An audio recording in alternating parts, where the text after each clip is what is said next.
মানব জাতিকে ধ্বংস করে দিতে পারে এই কৃত্রিম বুদ্ধিমত্তা।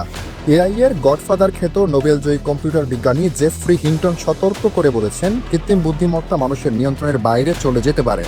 তার মতে ভবিষ্যতের এআই সিস্টেমগুলো মানুষকে প্ররোচিত ও প্রতারিত করতে সক্ষম হবে।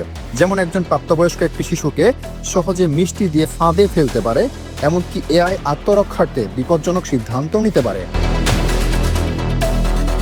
চাঞ্চল্যকর তথ্য সামনে এসেছে। একটি নতুন এআই মডেল একজন প্রকৌশলীকে ব্ল্যাকমেইল করেছে। তার ব্যক্তিগত গোপন তথ্য ফাঁসের ভয় দেখিয়ে আরেকটি মডেল আবার নিজের কপি গোপনে সংরক্ষণ করার চেষ্টা করছে। হিন্টনের মতে এআইকে মানুষের বাধ্য রাখার প্রচলিত কৌশল ব্যর্থ হবে, বরং এআই মডেলের ভেতরে মাতৃত্বের প্রবৃত্তি তৈরি করতে হবে, যাতে তারা শক্তিশালী হয়ে উঠলেও মানুষের প্রতি যত্নবান থাকে।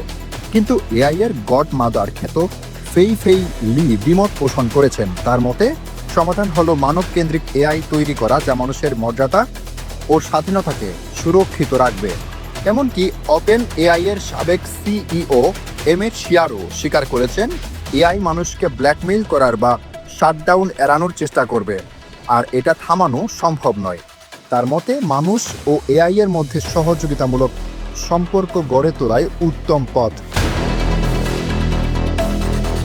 হিন্টন আরও জানিয়েছেন, এআই তার প্রত্যাশার চেয়েও দ্রুত গতিতে এগুচ্ছে।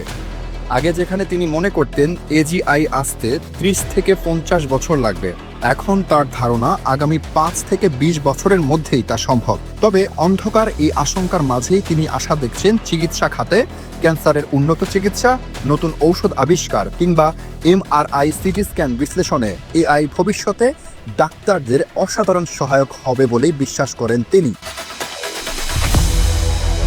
সবশেষে হিন্টনের এক কথায় যেন সারমর্ম পাওয়া যায়, আমি যদি শুধু প্রযুক্তি তৈরির দিকেই মনোযোগ না দিয়ে নিরাপত্তার দিকেও ভাবতাম, তাহলে হয়তো ভালো হতো। দর্শক, ধন্যবাদ এতক্ষণ সাথে থাকার জন্য। ভিডিওটি ভালো লাগলে চ্যানেলটি সাবস্ক্রাইব করে দিন পরবর্তী ভিডিওর জন্য।